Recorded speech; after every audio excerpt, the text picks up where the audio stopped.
Happy New Year, everybody, and welcome to another episode with me, Agitoswiftly. So, glad you joined me.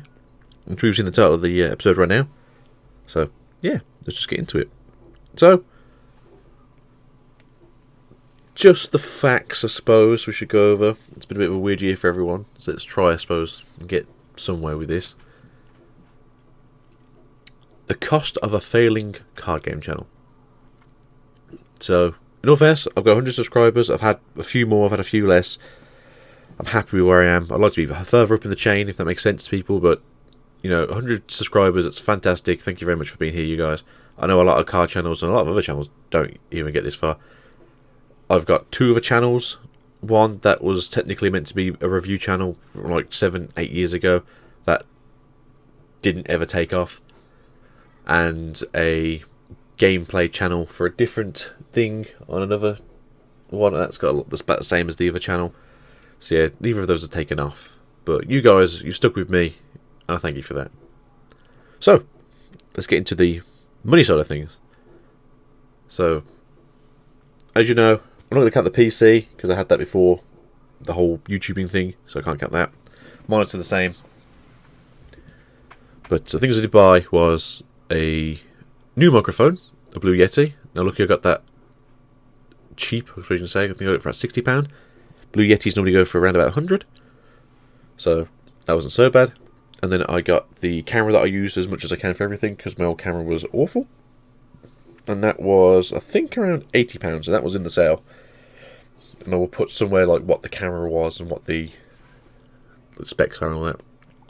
And then you're going to come on to, what else did I do? So, cards. Cards is obviously the most expensive part of this channel. Cardboard is relatively expensive, especially with art on it. So, let's see, what did we do? We did some Ignition Assault. I think that cost about £40 for those few special edition boxes. Then we did, what would we do after that? Dual Overload. I brought a case of that. That was quite expensive. I feel that was like 100 something. Maybe a bit more. What was it? It was like, is it 6 or was it 8? I think it was 6. 6 for £20. Yes, like 120 quid, 130 quid. Got that from Tier 0. Tier 0 are pretty good on face because they have a lot of 5% off and 10% off. So you can always get a good deal on Tier 0. Obviously, I'm affiliated with Total Cards. I do buy quite a few of my things from Total Cards when I can. The issue I have with Total Cards, and I think it's an issue a lot of people have with Total Cards, is they don't have Klarna or they don't have PayPal. Could have changed by now. I haven't checked. But that's the biggest issue I think a lot of people have with Total Cards, is there's no way to sort of pay over time. Because a lot of people don't like buying cards like 7 months in advance, paying it off, and then having to wait the extra like 7 months for the cards to turn up. Klarna obviously does the whole you buy and then you start paying for when you receive the items, and PayPal obviously has the whole if you pay over £100 or $100 wherever you are in the world, you can pay it off over 16 weeks, which is roughly 4 months. So that's the only issue I have with Total Cards. Total Cards otherwise is a fantastic service. I've never had any issues with them as a company. I've never had any issues with them as a supportive brand. I do chat with them occasionally. Most of the time they will talk to me like an actual person, and not get angry with me if I ask them a question. There are other companies in the UK that I have spoken to who will talk to you like a piece of dirt on their shoe. And that's the facts of things. A lot of people who are in the trading card game aren't always the nicest. It is a money-driven business, and if you try to just get some basic information out of people, it can be quite surreal in how they express it to yourself. It's like, I'm a customer of yours, I've spent thousands of pounds with you over the years, and this is how you treat me? Like, I understand that thousands of pounds to you probably isn't a lot of money, but to your average person, like 2, 3, 4, 5,000 pounds over like a 6 or 7 year period on cardboard is quite a lot of money. But we're not going to name and shame people here. I think people know the companies that I like to use in the UK. Eddie Griffin Games, fantastic service, good prices. Total Cards, same, fantastic service, great prices. Who else do I use? Unicorn Cards, they're pretty good. I mostly use their service on eBay, but they do have the actual shop front as well. when I used to shop in person, my technical locals, which wasn't actually a locals, was Forbidden Planet in Birmingham, and that was a case of I'd walk in there, buy them a couple of packs every now and again, and just open them and be like, yep, can't think again. So yeah, I love Forbidden Planet. I miss going there. Big nerd shop. So back to this.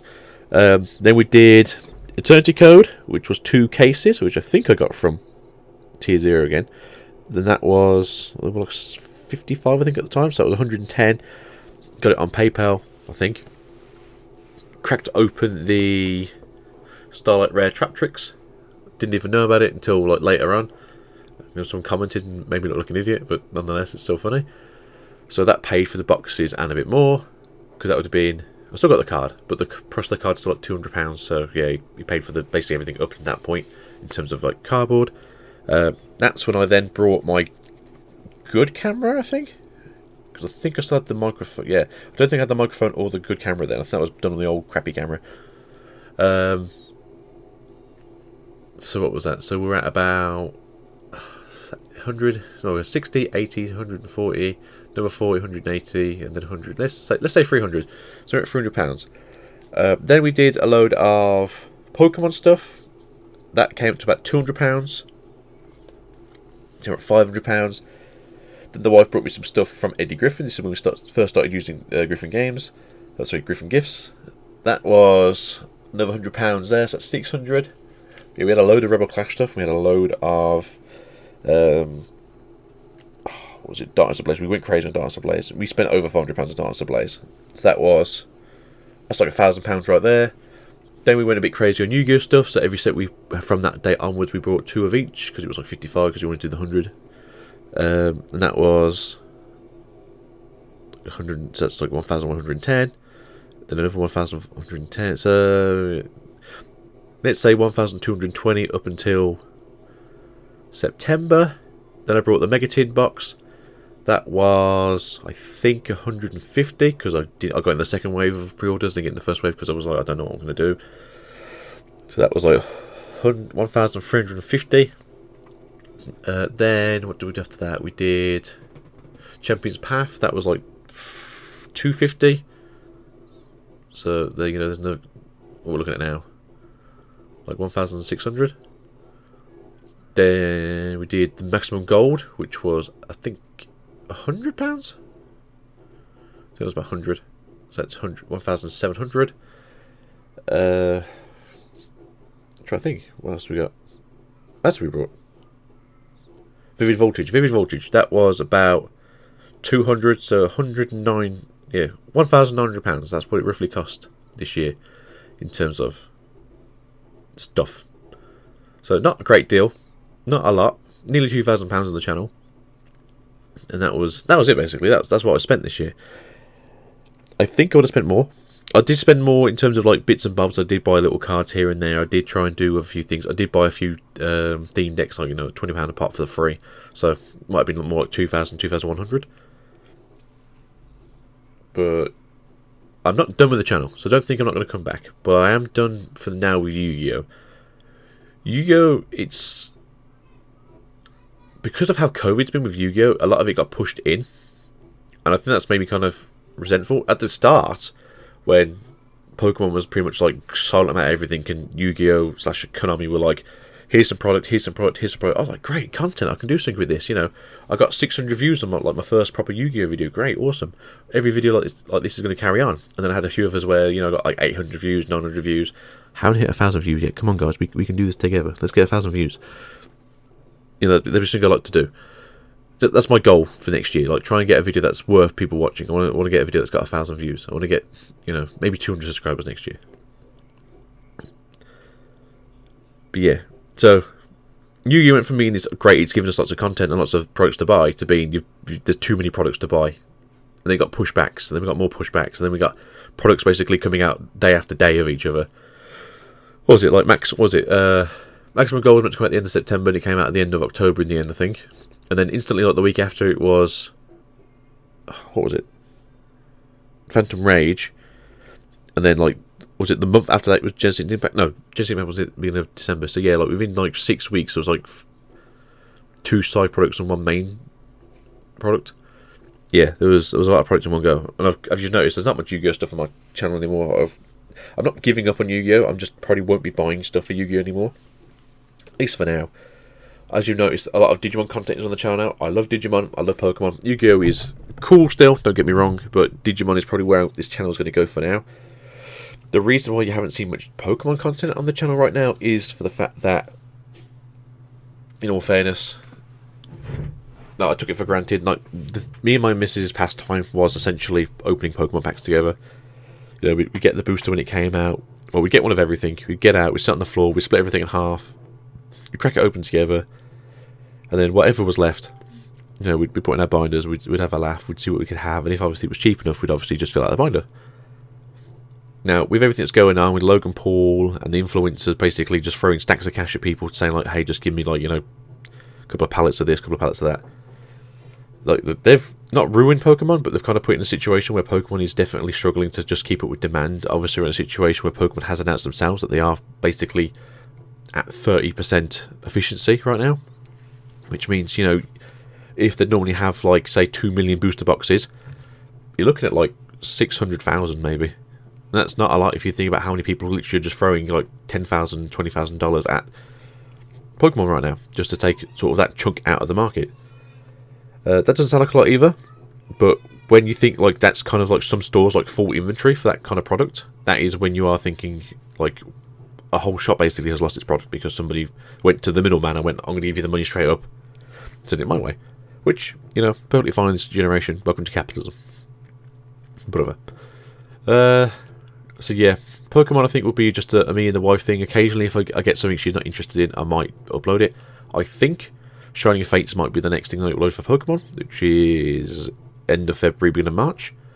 We are missing a couple of things that did come out for that. We are missing the Crobat box because I was daft and I turned away for like 2 seconds, and when I went to actually pay for it, it was gone, which is my own fault. And I think we're missing something else that's not massively important, but we've got everything else in stock. So you'll be getting like a video on like the 19th of February, and I think you'll be getting the video at the beginning of March when it comes out. So yeah, Pokemon is going to be more for me and the wife. She's kind of lost interest in this because obviously we don't open a lot of stuff. As you've seen, we've done like no Vivid Voltage stuff on the channel because it's been for me and my wife. In all fairness, we haven't pulled much. In all fairness, we have pulled all the different amazing rares, which just makes me quite happy because that means you have to pay for them. But yeah, our booster boxes haven't been amazing on the pulls. So pretty good thing I didn't show you guys. I'm kind of glad I got the Charizard on video though, otherwise it would have been very awkward. What else? So yeah, Digimon's probably going to be the next big thing for the channel. I say big thing, but just the thing I'm moving on to. I like Digimon. I think the card game is really interesting. I think once we get to May, when we get our third set, technically the fourth set, the deck diversity will be quite astounding.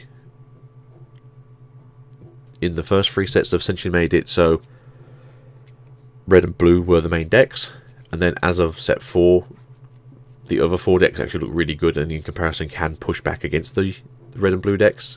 A lot of the Japanese tournaments right now that are being held, which they are still holding, are looking at better green, purple, yellow, black decks, and red and blue are taking a back seat. So yeah, I'm hoping to get maybe a second booster box of Digimon set 1.0, and then I'll probably try and get 2 booster boxes of the second set, so get double booster box openings. I will do some deck profiles, as I do quite like making decks, but we will see what we can get, where and when.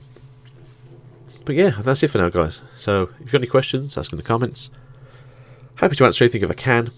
And if you're wondering, there actually isn't a winner for the card, what are they called? Code cards for Champions Path, because only 2 people commented on all those videos, and neither of them were subscribed, or at least not subscribed to me with notifications to show that they're subscribed to me. So I can't actually pick them as winners. That was pretty much the only 2 things I asked for, was 1, comment on the video and make sure that your subscriber visualization was on, which sadly it wasn't. Code cards haven't been used. Code cards are still here. I'm not sure what I'm going to do. Maybe I'll just throw a few in every now and again onto videos just so they can get through them. I'm sure people want to have a chance of getting the Charizard and so forth in the Pokemon online game. So yeah, this video is actually a lot longer than I thought it was going to be. I thought it was going to be a very quick video, but no, it's turned out to be a 15-ish minute video. So I don't know what I'm going to do for this. I thought I'll just put some gameplay in the background just to let you guys have some fun. But yeah, peace out. Love you all. Goodbye. Happy New Year. Hope to see you for more content at the end of the month. I'm going to upload as much Digimon stuff as I can. As soon as I get like sneak peek stuff, I'll be uploading.